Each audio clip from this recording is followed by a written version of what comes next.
سامنے بیٹھے شخص کو میں نے نفرت سے دیکھا تھا، جس کی ضد کی وجہ سے میں نے اس سے نکاح کرنے پر مجبور ہوئی تھی۔ میں نہیں جانتی تھی کہ رشتوں کی نوعیت ایک دم یوں بھی بدل سکتی ہے۔ عورت کے بیوہ ہونے کے بعد سسرال میں اس کے پہلے شوہر کی حیثیت سے اسے کیوں نہیں رکھ سکتے؟ میرے والدین حیات نہیں تھے۔ ایک بھائی تھا جس کے حالات ایسے نہ تھے کہ میں بیوہ ہونے کے بعد اس کے گھر کی دہلیز پر جا کر بیٹھ جاتی۔ وہ تو اپنے بیوی بچوں کی ہی بمشکل کفالت کر رہا تھا، اس لیے میں نے سسرال میں ہی رہنے کو ترجیح دی۔ لیکن میں نہیں جانتی تھی کہ جس دیور کو میں نے چھوٹے بھائیوں کی طرح سمجھا تھا، میں سوچ بھی نہیں سکتی تھی کہ وہ مجھ پر غلط نظر رکھنے لگے گا۔ میں نے تو اپنی زندگی کو ایک کمرے تک محدود کر لیا تھا، اور ویسی ہی زندگی گزار رہی تھی جیسی کہ میرے سسرال والے چاہتے تھے۔ میرے شوہر کی حادثاتی موت کے بعد مجھے کمرے میں عدت کے نام پر بٹھا دیا گیا۔ میں اپنے کمرے سے باہر نہیں نکلتی تھی۔ میری ساس اپنے بیٹے کے غم میں نڈھال ہو چکی تھی، لیکن جب انہوں نے کچھ ہوش سنبھالا تو مجھے پڑھنے کے لیے بہت سارے وظائف دیتی۔ کہنے لگیں کہ روزانہ رات کو 200 نوافل پڑھ کر اور یہ وظیفہ کر کے سونا۔ آدھی رات میری ان وظائف میں گزر جاتی، پھر کہتی کہ جو بھی تم پڑھو گی میرے بیٹے کی روح کو سکون ملے گا۔ میرا پورا دن انہی وظیفوں میں گزر جاتا۔ جیسے ہی میری عدت پوری ہوئی، گھر کے سارے کاموں کی ذمہ داری میری ساس نے مجھ پر ڈال دی۔ میری جٹھانی گھر کے کسی کام کو ہاتھ نہیں لگاتی تھی۔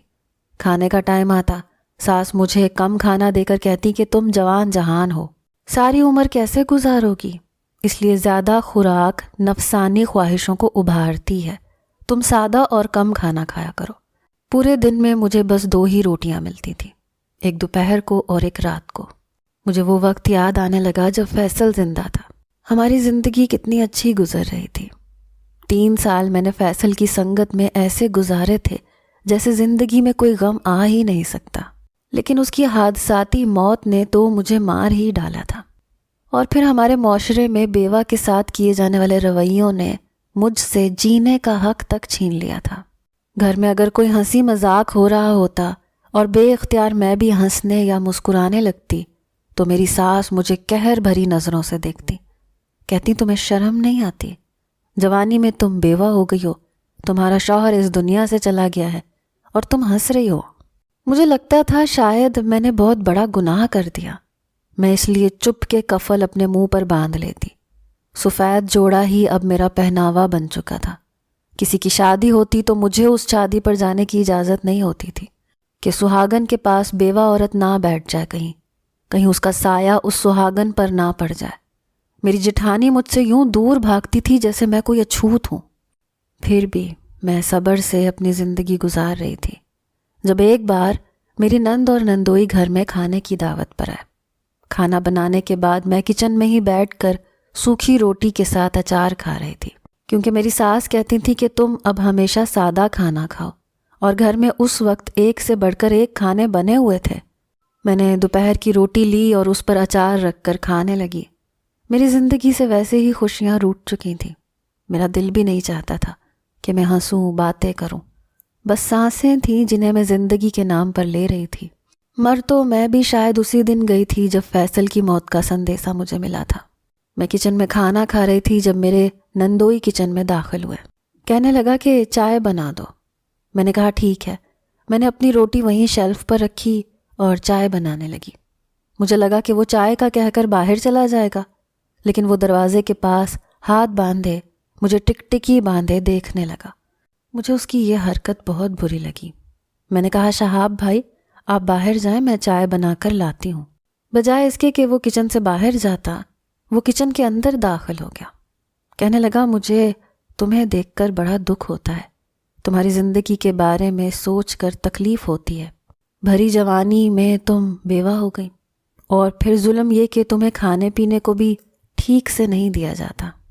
ہاں ظاہر ہے اچھی خوراک انسان کے اندر نفسانی خواہشات کو ابھارتی ہیں، اور تمہارے پاس تو کوئی ذریعہ ہی نہیں ہے۔ ایسی باتیں سن کر میرے کانوں کی لو تک سرخ ہوئی تھی۔ میں نہ جانے کیسے یہ سب ضبط کر رہی تھی۔ ان کی جگہ کوئی اور ہوتا تو میں اس کے منہ پر تھپڑ دے مارتی، لیکن وہ میری نند کا شوہر تھا، ایک تماشا سا لگ جاتا۔ پھر تو شاید میری ساس مجھے رکھنے کے لیے بھی آمادہ نہ ہوتی۔ دھکے دے کر مجھے گھر سے نکال دیتی۔ میں کہاں جاتی؟ فیصل کے بعد تو میری بے بسی کا خوب تماشا لگ رہا تھا۔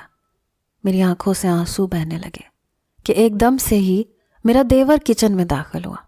اس نے سخت لہجے میں نندوئی سے کہا، آپ یہاں کیا کر رہے ہیں؟ آپ کا کچن میں کیا کام ہے؟ وہ گھبرا کر بولا، میں تو چائے لینے آیا تھا۔ ذکی کہنے لگا، آپ باہر جا کر بیٹھیں، آپ کو چائے مل جائے گی۔ ذکی کی آمد پر وہ بوکھلا سا گیا، فٹافٹ سے کچن سے باہر چلا گیا۔ میں پریشان ہو گئی کہ کہیں ذکی مجھے ہی غلط نہ سمجھے، کیونکہ اب وہ مجھے غصے سے دیکھ رہا تھا۔ میرے پاس آیا، کہنے لگا، منہ میں زبان نہیں ہے آپ کے، کب سے وہ بکواس کر رہا ہے، آپ چپ چاپ سن رہی ہیں، منہ کیوں نہیں توڑا اس کا؟ میں نے کہا، اگر تم خود کو میری جگہ رکھ کر سوچو تو تمہیں تمہارے ہر سوال کا جواب مل جائے گا۔ اس گھر کے علاوہ میرے پاس دوسرا کوئی سائبان نہیں ہے، اس لیے سہنا پڑتا ہے۔ یہ کہہ کر میں نے اپنے آنسو صاف کیے اور کپوں میں چائے ڈال کر اسے کہا کہ جاؤ باہر دے کر آ جاؤ۔ میں نے اپنی سوکھی روٹی اٹھائی اور اپنے کمرے میں جانے لگی۔ وہ کہنے لگا، یہ کھاتی ہیں آپ بھابھی؟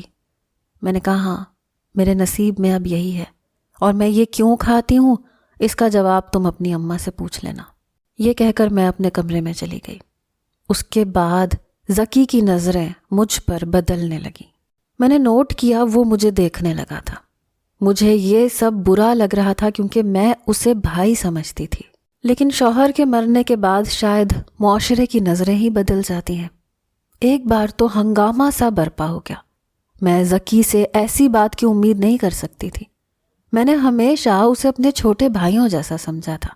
بے شک عمر میں میرے ہی برابر تھا، لیکن فیصل کے ہوتے ہوئے اکثر فیصل کی ڈانٹ ڈپٹ سن کر وہ میرے پاس آتا تھا، کہتا تھا، بھائی کو سمجھاتی کیوں نہیں ہے، ہر وقت میرے پیچھے پڑے رہتے ہیں، انہیں کیوں میری آزادی پسند نہیں ہے۔ یہ سن کر فیصل کمرے میں آ جاتے، ذکی سے کہتے، یہاں کیا کر رہے ہو، ابھی تک دکان پر کیوں نہیں گئے؟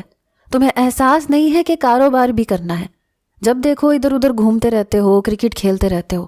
وہ جب فیصل کو غصے میں بپھرے ہوئے دیکھتا تو میرے پیچھے چھپ جاتا۔ بھابھی بچائیں اس ہلاکو خان سے، مجھے ہر وقت مجھے ڈانٹتا رہتا ہے۔ یہ سن کر فیصل مجھے کہتے، بیچ میں سے ہٹو، آج تو میں اس کے کان کھینچوں گا۔ مجھے کہہ رہا تھا بس دکان جا رہا ہوں، اور آ کے کمرے میں تمہارے پیچھے چھپ گیا۔ آج نہیں چھوڑوں گا اسے۔ لیکن میں کہتی تھی کہ چھوڑ دو، کوئی بات نہیں، وقت کے ساتھ خود ہی سنجیدہ ہو جائے گا، کیوں میرے چھوٹے بھائی کے پیچھے پڑے رہتے ہیں؟ فیصل اسے چھوڑ کر مجھے گھورنے لگتا، کہنے لگتا، تم نے بہت سر چڑھا رکھا ہے اسے، دیکھ لینا ساری زندگی میرے ہی سر پر بیٹھ کر کھائے گا، مجال ہے کبھی کچھ کما لے، جب دیکھو کرکٹ کھیلتا رہتا ہے۔ ذکی فیصل کو انگوٹھا دکھاتے ہوئے باہر نکل جاتا تھا۔ اس سے پہلے کہ فیصل اس کے پیچھے بھاگنے لگتے، میں ان کا ہاتھ پکڑ لیتی۔ میں کہتی، چھوڑیں نا فیصل، اس کوئی بات نہیں ہے، اتنا بھی بڑا نہیں ہے، وقت کے ساتھ ساتھ خود ہی سنجیدہ ہو جائے گا۔ کتنے حسین دن تھے جو خواب ہو چکے تھے۔ میری ساس بھی مجھ سے بہت محبت کرتی تھی۔ فیصل گھر میں دوسرے نمبر پر تھے، لیکن سارے گھر کی ذمہ داری انہوں نے سنبھال رکھی تھی۔ مجھے بھی پوری عزت دی، کبھی ایسا نہیں ہوا کہ میری ساس مجھے کوئی کڑوی بات کہہ جاتی۔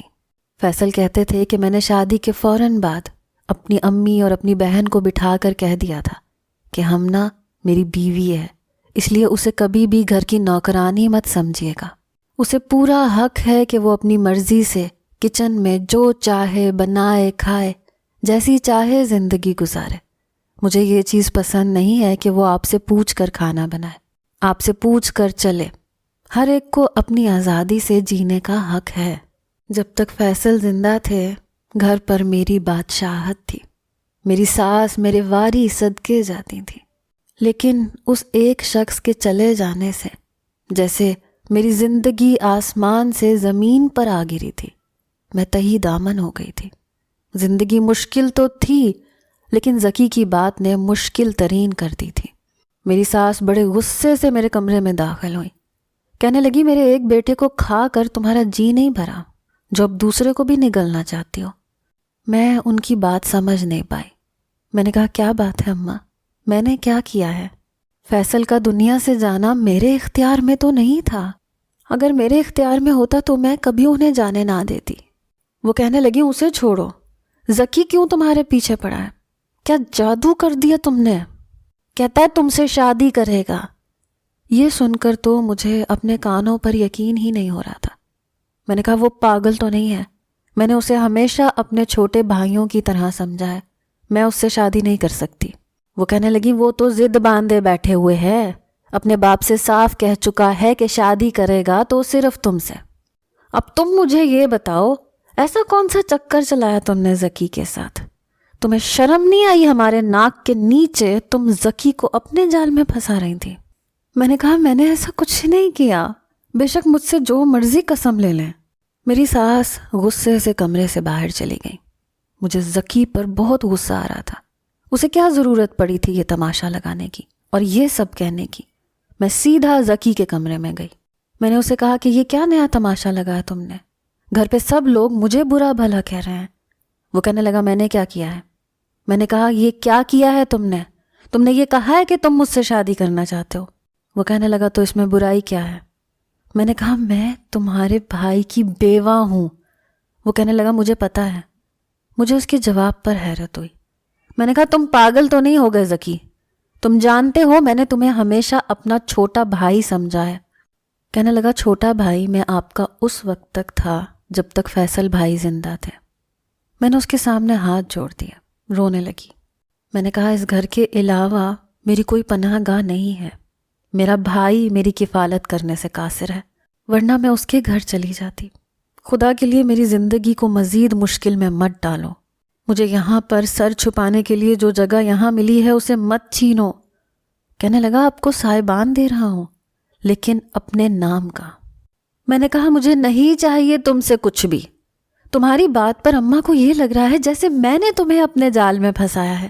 مجھے لگا یہ بات سن کر وہ مجھ سے شادی سے انکار کر دے گا۔ وہ کہنے لگا جس کو جو سمجھنا ہے سمجھنے دے، ابو میرے فیصلے سے راضی ہیں، آپ بھی نکاح کی تیاری کریں۔ میں نے کہا میں تم سے ہرگز نکاح نہیں کروں گی۔ یہ کہہ کر میں اپنے کمرے میں آ کر فیصل کی تصویر پکڑ کر رونے لگی، اسے یاد کرنے لگی۔ وہ تھا تو کسی کی ہمت نہیں تھی کہ مجھ پر غلط نگاہ ڈالتا۔ پہلے میری نند ارم کے شوہر شہاب کی گھٹیا باتیں میں نہ جانے کیسے برداشت کر رہی تھی، اور اب ذکی، اس نے تو حد ہی کر دی تھی۔ اگلے روز میرے سسر نے جب مجھ سے نکاح کے لیے پوچھا تو میں نے انکار کر دیا۔ میں نے کہا میں یہ نکاح نہیں کر سکتی۔ میں نے ہمیشہ اسے چھوٹے بھائیوں جیسا سمجھا ہے۔ ابا کیا میں فیصل کے نام پر یہاں نہیں رہ سکتی؟ وہ کہنے لگے کہ اگر تم نے نکاح سے انکار کر دیا تو مجبوراً مجھے تمہیں تمہارے بھائی کے گھر چھوڑنا پڑے گا۔ فیصلہ تمہارے ہاتھ میں ہے، لیکن میری خواہش ہے کہ تم میرے گھر میں ہی رہو۔ میری ساس کہنے لگی جب وہ انکار کر رہی ہے تو آپ کیوں اس کے ساتھ زبردستی کر رہے ہیں؟ وہ کہنے لگے یہ بچی ہے، ابھی اتنی سمجھ نہیں ہے اسے کہ آگے کتنے مسائل بڑھ جائیں گے، لیکن ذکی کا فیصلہ بالکل ٹھیک ہے۔ ظاہر ہے کل کو اس کی بھی شادی ہوگی، کیا اس کی بیوی ہمنا کی زندگی مزید تنگ نہیں کر دے گی؟ وہ کسی صورت بھی ہمنا کو برداشت نہیں کرے گی۔ آج ہم لوگ زندہ ہیں، کل کو نہیں رہیں گے، تو اس کا کیا ہوگا؟ یہ کسی نے سوچا ہے؟ یہ ہمارے فیصل کی نشانی ہے، ہم اسے بے گھر نہیں کر سکتے، اس لیے ذکی کا فیصلہ بالکل درست ہے۔ پھر مجھ سے کہنے لگے کہ میں چاہوں گا تم اس فیصلے کا احترام کرو، یہ تمہاری زندگی کے لیے بہتر ہوگا۔ تمہیں سائبان چاہیے تو وہ ذکی کی صورت میں ہی تمہیں مل سکتا ہے۔ ذکی سے نکاح کرنا میری مجبوری تھی، مجھے واقعی ایک سائبان کی ضرورت تھی، اور یہ بات بھی ٹھیک تھی کہ ذکی کی بیوی آتی تو مجھے کبھی بھی برداشت نہیں کرتی، لیکن یہ بھی سچ تھا کہ میں فیصل کی جگہ کسی کو نہیں دے سکتی تھی۔ اس لیے میں سوچ چکی تھی کہ ذکی سے کہہ دوں گی کہ وہ دوسری شادی بے شک کر لے، مجھے اس کے نام کے علاوہ کچھ نہیں چاہیے۔ پھر میں نے سوچا شاید وہ بھی مجھ سے نکاح کرنا چاہتا ہے صرف تاکہ مجھے سہارا دے سکے، مجھے نام دے سکے۔ میں نے نکاح کا جوڑا نہیں پہنا تھا جو ذکی نے ایک ملازمہ کے ہاتھ میرے کمرے میں بھجوایا تھا۔ میں ایک بار دلہن بن چکی تھی، دوبارہ بننا میری کوئی خواہش نہیں تھی۔ میں نے اسی سفید جوڑے میں نکاح کیا تھا، اور نکاح کرتے ہوئے مجھے فیصل سے نکاح کا وقت یاد آ گیا تھا۔ میری آنکھوں سے آنسو بہہ رہے تھے۔ میں نے جب ذکی کو قبول کیا اس وقت مجھے ذکی سے نفرت محسوس ہو رہی تھی، کیونکہ میں اسے اپنے شوہر کی جگہ پر نہیں دیکھ سکتی تھی۔ جب وہ میرے کمرے میں آیا، اس نے دروازہ بند کیا، مجھے لگا کسی نے میرا دل مٹھی میں لے کر دبوچا ہو۔ جیسے ہی وہ میرے پاس آ کر بیٹھا، میں پیچھے ہٹ گئی۔ وہ کہنے لگا، میں نے آپ کو شادی کا جوڑا بھجوایا تھا، وہ کیوں نہیں پہنا آپ نے؟ میں نے کہا، میں تمہیں کبھی بھی فیصل کی جگہ نہیں دے سکتی۔ ہاں، تمہارا مجھ پر یہ احسان رہے گا کہ اس گھر میں مجھے رکھنے کے لیے تم نے مجھے اپنا نام دیا، لیکن میری طرف سے تمہیں پوری اجازت ہے، تم جب چاہو دوسری شادی کر سکتے ہو۔ اس نے بڑی بے تکلفی سے میرا ہاتھ پکڑا، کہنے لگا، میں پہلی شادی تو نبھا لوں، دوسری کے بارے میں بعد میں سوچوں گا۔ اس سے پہلے کہ وہ میرے قریب آتا، میں نے اپنا ہاتھ اس سے چھڑوایا اور بیڈ سے کھڑی ہو گئی۔ میں نے کہا، نہیں ذکی، مجھے اس آزمائش میں مت ڈالو، میں تمہیں فیصل کی جگہ نہیں دے سکتی۔ یہ کہہ کر میں رونے لگی۔ مجھے یوں روتا دیکھ کر وہ کہنے لگا، ٹھیک ہے، آپ پریشان نہ ہو، سو جائیں۔ اس نے تکیہ اٹھایا اور صوفے پر جا کر لیٹ گیا۔ میں نے سائڈ ٹیبل پر رکھی فیصل کی تصویر اٹھائی، سینے سے لگائے روتے ہوئے سو گئی۔ صبح ذکی نے وہ تصویر میرے ہاتھ سے لے کر واپس سائڈ ٹیبل پر رکھی تھی۔ اس کے اس عمل کی وجہ سے میری آنکھ کھل گئی۔ 4 دن گزر گئے تھے، اس نے مجھے دوبارہ کچھ نہیں کہا تھا۔ میں بھی پرسکون ہو گئی، لیکن چند دن بعد اس نے مجھ سے کہا، آج کے بعد میں آپ کو سفید لباس میں نہ دیکھوں، نہ ہی اتنی سادگی میں۔ رات کو جب میں کام سے واپس آؤں تو تیار رہیے گا۔ یہ کہہ کر وہ تو چلا گیا، لیکن میں پریشان ہو گئی۔ رات کو مجھے اسی حلیے میں دیکھ کر اس کے ماتھے پر بل پڑے تھے، لیکن مجھے پرواہ نہ تھی۔ اس کے کمرے میں آنے سے پہلے میں سائڈ ٹیبل پر رکھی فیصل کی تصویر پکڑے روتے ہوئے اس سے باتیں کر رہی تھی جب ذکی کمرے میں داخل ہوا۔ مجھے دیکھ کر اس نے کمرے کا دروازہ زور سے بند کیا، کافی غصے میں تھا، میرا دل خوف سے کانپا تھا۔ وہ میرے پاس آیا، میرے ہاتھ سے فیصل کی تصویر کو چھینا۔ یہ دیکھ کر مجھے اس پر غصہ آنے لگا۔ میں نے کہا، مجھے فیصل کی تصویر واپس کرو ذکی۔ وہ کہنے لگا، کیوں کرو واپس؟ اس کا لہجہ کافی بلند تھا۔ کہنے لگا، بہت دن سے یہ سب برداشت کر رہا ہوں، جب میں رات کو کمرے میں آتا ہوں تم بھائی کی تصویر پکڑے ان سے باتیں کر رہی ہوتی ہو، میرے سامنے اس تصویر کو چومتی ہو، سینے سے لگاتی ہو، کیوں میرے صبر کا امتحان لے رہی ہو ہم نہ؟ ذکی کی باتیں سن کر مجھے افسوس سا ہوا تھا۔ میں نے کہا، میں تم سے پہلے بھی کہہ چکی تھی کہ فیصل کی جگہ تمہیں نہیں دے سکتی۔ وہ کہنے لگا، تمہارے ایسا کرنے سے بھائی واپس آ جائیں گے کیا؟ یا انہوں نے کہا تھا کہ تم ان کے مرنے کے بعد بھی ستی بن کے زندگی گزار دو؟ یہ سب ہندوانہ رسمات ہیں جو تم ادا کر رہی ہو، ورنہ اسلام میں عورت کی عدت 4 ماہ 10 دن ہے، اس کے بعد اسے جینے کا، ہنسنے کا، یہاں تک کہ دوسری شادی کرنے کا بھی اختیار دیا گیا ہے۔ میں نے تم سے شادی اس لیے نہیں کی تھی کہ تم میرے ہوتے ہوئے میرے بھائی کی تصویر کو سینے سے لگاؤ۔ بے شک مجھے اپنے بھائی سے بہت محبت ہے، لیکن میں یہ کبھی نہیں چاہوں گا کہ میری بیوی ایسی حرکتیں کرے۔ اتارو یہ بیوگی کی چادر اور جاؤ تیار ہو کر آؤ میرے لیے، اور اس بار میں تمہارا کوئی ایکسکیوز نہیں سنوں گا۔ یہ کہہ کر اس نے فیصل کی تصویر الماری کے لاکر میں رکھ دی۔ یہ دیکھ کر مجھے ذکی اور بھی برا لگنے لگا۔ میں ویسے ہی بیٹھی رہی۔ ذکی کچھ دیر مجھے دیکھتا رہا، پھر کہنے لگا، مرضی ہے تمہاری۔ یہ کہہ کر اس نے ڈریسنگ کے دراز سے کانچ کی چوڑیاں نکالی اور میرے پاس آ کر بیٹھ گیا۔ میرے ہاتھ کو تھام کر اس نے کلائیوں کو چوڑیوں سے بھر دیا۔ کہنے لگا، اسے ہمیشہ اپنے ہاتھوں کی زینت بنائے رکھنا۔ میرے احتجاج کو آج وہ خاطر میں نہیں لایا۔ میرے رونے پر، انکار کرنے پر بھی وہ اپنا حق وصول کر چکا تھا۔ رات بھر رونے کی وجہ سے صبح تک میری آنکھیں سوجی ہوئی تھیں۔ میں نے نہا کر ایک ہلکے رنگ کا لباس پہن لیا، لیکن اب ذکی میری ایک بھی نہیں سنتا تھا۔ فوراً سے مجھے میرون رنگ کا ایک فینسی جوڑا نکال کر دیا۔ کہنے لگا، اسے پہنو، مجھے یہ رنگ پسند ہے۔ اس سے پہلے کہ میں انکار کرتی وہ سخت رویے پر اتر آیا۔ کہنے لگا، جلدی سے کپڑے بدل کر آؤ۔ میں چاہ کر بھی اسے کچھ نہیں کہہ پائی۔ جب کپڑے تبدیل کر کے ذکی کے ساتھ کمرے سے باہر نکلی تو سب ناشتے کی ٹیبل پر بیٹھے تھے۔ کمرے سے باہر آتے ہوئے مجھے سبکی سی محسوس ہو رہی تھی، جیسے میں نے کوئی گناہ کیا ہو۔ ذکی نے کمرے سے باہر نکلتے ہی میرا ہاتھ تھام لیا، مجھے اپنے ساتھ ڈائننگ ٹیبل کے پاس لایا، مجھے کرسی کھینچ کر دی، میرے ساتھ بیٹھ گیا۔ میری ساس کا موڈ بہت خراب تھا۔ ذکی نے ہی میری پلیٹ میں آملیٹ ڈال کر دیا. کہنے لگا پیٹ بھر کر کھانا کھانا ہے، اب تمہیں ایک روٹی کھانے کی ضرورت نہیں ہے. یہ بات سن کر میری ساس اور جٹھانی مجھے گھورنے لگی. ذکی کہنے لگا اماں آج کے بعد میں کسی کو بھی ہمنا کو بے جا کام کہتے ہوئے نہ دیکھوں اور نہ ہی کوئی اسے الٹے سیدھے تانے دیتا نظر آئے. اب وہ فیصل بھائی کی بیوہ نہیں ہے، میری بیوی ہے، اسے اسی حیثیت سے اپنایا جائے. میں یک ٹک ذکی کو دیکھ رہی تھی. جو مجھے ذکی کم اور فیصل زیادہ لگ رہا تھا، آج مجھے ذکی میں فیصل کی جھلک نظر آ رہی تھی. مشکل سے ہی صحیح، لیکن سب نے مجھے ذکی کی حیثیت سے قبول کر لیا تھا. ذکی میرا بہت خیال رکھتا تھا، لیکن میں اس سے کھینچی کھینچی رہتی. مگر 1 ماہ بعد ہی میں امید سے ہو گئی. حالانکہ فیصل کی سنگت میں نے 3 سال گزارے تھے، لیکن مجھے اولاد نہیں ہوئی تھی. لیکن ذکی کے ساتھ شروع کیے گئے مجبوری کے اس رشتے میں شاید یہ پہلی خوشی تھی جو مجھے ملی تھی. ذکی بہت خوش تھا اور اب تو میری ساس بھی بہت خوش ہو گئی تھی. لیکن ذکی کا تو بس نہیں چل رہا تھا کہ کیا کچھ نہ کر گزرے. مجھے پاؤں تک زمین پر رکھنے نہیں دیتا تھا. دکان پر ہوتا تو کئی بار مجھے فون کر کے پوچھتا تم نے فریش جوس پیا ہے، کھانا ٹھیک سے کھایا ہے، کچھ نہ کھانے کو جی چاہے تو مجھے بتا دینا. میرے دل میں اب ذکی کی محبت گھر کرنے لگی. میں نے ایک بیٹے کو جنم دیا. سب بہت خوش تھے. ذکی کی مجھ سے محبت دن بدن بڑھتی جا رہی تھی. اب میں بھی اسے چاہنے لگی تھی، اس کا خیال رکھنے لگی تھی، اس سے باتیں بھی کرتی تھی. اکثر وہ میرے ساتھ بیٹھتا تو میرا سر اپنے کندھے پر رکھ دیتا، کہتا بس میرے قریب رہا کرو، اپنے ہونے کا احساس دلاتی رہا کرو، مجھ پر حق جمایا کرو ہمنا، مجھے اچھا لگتا ہے.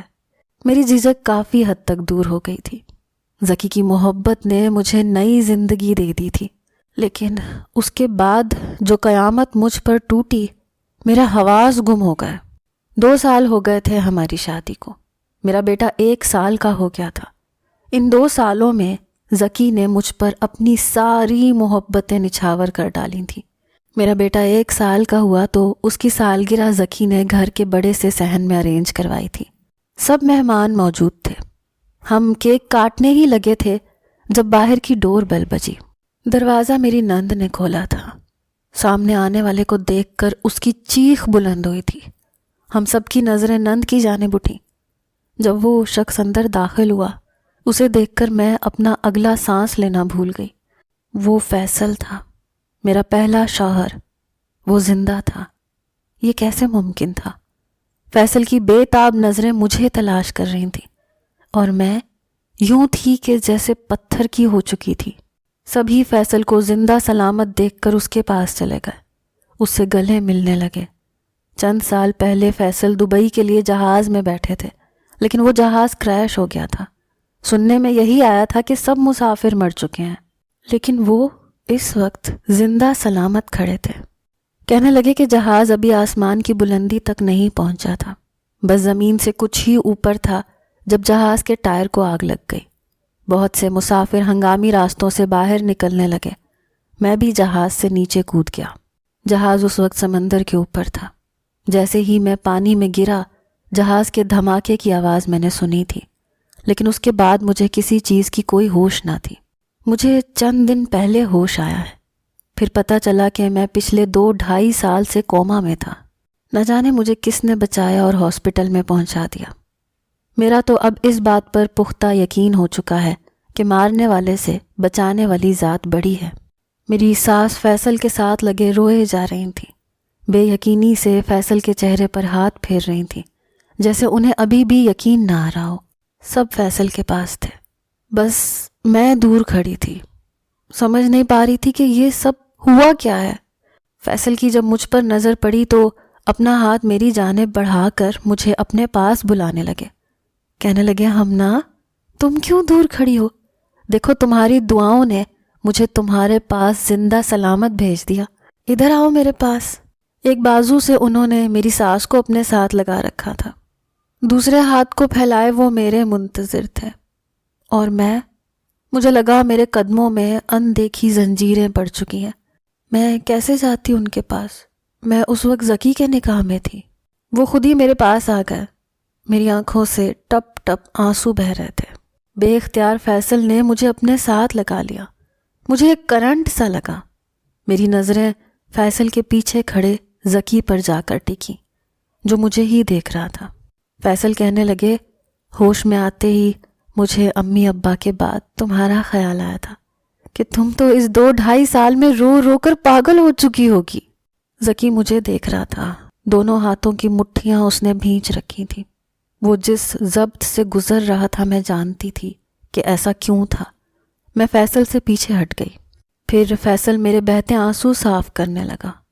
اس کی نظر میرے ساتھ کھڑے سعد پر پڑی۔ پوچھنے لگا، یہ بچہ کون ہے؟ سعد مجھے مما مما کہہ رہا تھا۔ یہ سن کر فیصل کے چہرے پر خوشی کی لہر دوڑ گئی۔ اس نے سعد کو گود میں اٹھا لیا، کہنے لگا، یہ ہمارا بچہ ہے۔ وہ بے تحاشا سعد کو چومنے لگا۔ سبھی چپ تھے۔ شاید کسی میں یہ بتانے کی ہمت نہیں تھی کہ ان 2-2.5 سالوں میں کیا کچھ ہو چکا تھا۔ سب مہمان آہستہ آہستہ جا چکے تھے، بس گھر کے ہی افراد رہ گئے تھے۔ فیصل کی نظریں اب بھی مجھ پر تھیں۔ وہ چاہتے تھے کہ میں کمرے میں جاؤں اور وہ بھی کمرے میں میرے پاس آ سکیں، لیکن میں تو عجیب سے دوراہے پر کھڑی تھی۔ ایک طرف فیصل تھا، دوسری طرف ذکی، اور پھر میرا بچہ۔ ذکی بھی وہیں لاؤنج میں کھڑا تھا، مجھے ہی دیکھ رہا تھا۔ جب فیصل نے سب سے کہا کہ وہ اب تھک چکا ہے، آرام کرنا چاہتا ہے، یہ کہہ کر وہ میرے پاس آ گیا۔ کہنے لگا، ہمنا تم کیوں بت بنی کھڑی ہو؟ کیا بات ہے؟ میں اسے کیا بتاتی؟ کہنے لگا، اچھا تمہیں ابھی تک یقین نہیں آ رہا کہ میں زندہ سلامت لوٹ آیا ہوں۔ وہ مسکرانے لگے۔ جیسے ہی انہوں نے میرا ہاتھ تھاما، ذکی ہمارے پاس آ گیا۔ کہنے لگا، بھائی ہمنا اب آپ کی کچھ نہیں لگتی۔ اس نے فیصل کے ہاتھ سے میرا ہاتھ چھڑوایا۔ میں تو پہلے ہی بے جان کھڑی تھی۔ فیصل حیرت سے ذکی کو دیکھنے لگا۔ کہنے لگا، میں سمجھا نہیں، کہنا کیا چاہتے ہو تم؟ وہ کہنے لگا، ہمیں یہ پتہ چلا تھا کہ آپ مسافروں کے ساتھ مر چکے ہیں، اس لیے مجھے ہمنا سے نکاح کرنا پڑا۔ یہ سن کر فیصل کی رنگت پھیکی پڑ گئی۔ ذکی کہنے لگا، سعد آپ کا نہیں، میرا بیٹا ہے۔ یہ سن کر فیصل حیرت سے کبھی مجھے کبھی ذکی کو دیکھنے لگے۔ میری ساس بھی فیصل کے پاس آ گئی۔ میرے سسر بھی اسے بتانے لگے کہ کن حالات میں یہ نکاح کرنا پڑا۔ فیصل پھٹی پھٹی آنکھوں سے سب کو دیکھ رہے تھے، پھر اپنا سر پکڑ کر صوفے پر بیٹھ گئے۔ کچھ دیر اپنی پیشانی دبانے لگے، پھر نفی میں سر ہلانے لگے۔ کہنے لگے، نہیں، یہ کیسے ہو سکتا ہے؟ یہ نہیں ہو سکتا۔ ہمنا بیوی ہے میری، ذکی سے کیسے؟ اف! وہ اپنا سر دبانے لگے، پھر اپنے کمرے میں چلے گئے۔ میری ساس اور سسر بھی اپنے کمرے میں چلے گئے، بس میں لاؤنج میں کھڑی تھی۔ ذکی میرے پاس آیا، کہنے لگا، ہمنا چلو اپنے کمرے میں۔ میں خالی خالی آنکھوں سے اسے دیکھ رہی تھی۔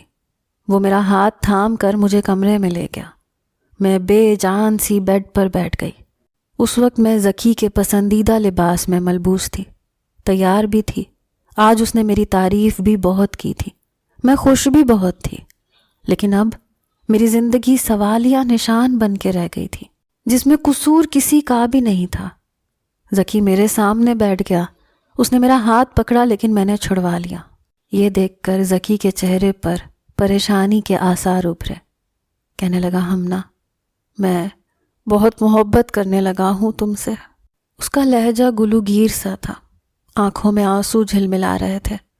کہنے لگا، میں نے تم سے شادی اس لیے کی تھی کیونکہ میرے گھر والوں نے تمہیں انسان سمجھنا چھوڑ دیا تھا، تمہارے ساتھ غیر انسانی سلوک کرنے لگے تھے۔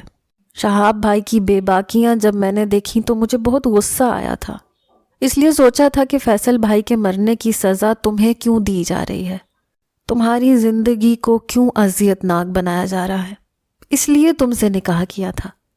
لیکن نکاح کے بعد جب میں تمہیں فیصل بھائی کے لیے روتے تڑپتے دیکھتا تھا تو مجھے جیلسی سی ہونے لگی تھی۔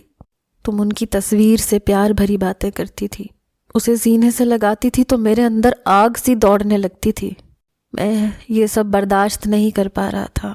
شاید نکاح کے 2 بولوں کا مطلب سمجھ آیا تھا۔ بھائی کے لیے خود رو سکتا تھا لیکن تمہیں روتا نہیں دیکھ سکتا تھا۔ بس پتہ ہی نہیں چلا کب تم میرے لیے اتنی اہم ہو گئی کہ تمہارے بغیر زندگی گزارنے کے بارے میں سوچ بھی نہیں سکتا۔ اس نے پھر سے میرے ہاتھ تھام لیے، اس کی آنکھوں سے آنسو بہہ رہے تھے۔ کہنے لگا کوئی بھی فیصلہ کرنے سے پہلے یہ سوچ لینا کہ میں مر جاؤں گا تمہارے بغیر، ہمارا ایک بچہ ہے یار، پلیز میرے اور سعد کے بارے میں سوچ لینا۔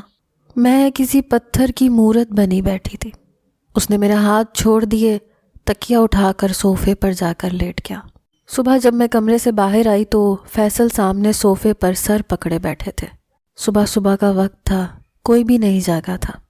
مجھے کمرے سے باہر دیکھ کر انہوں نے مجھے شکوہ کناں نظروں سے دیکھا تھا۔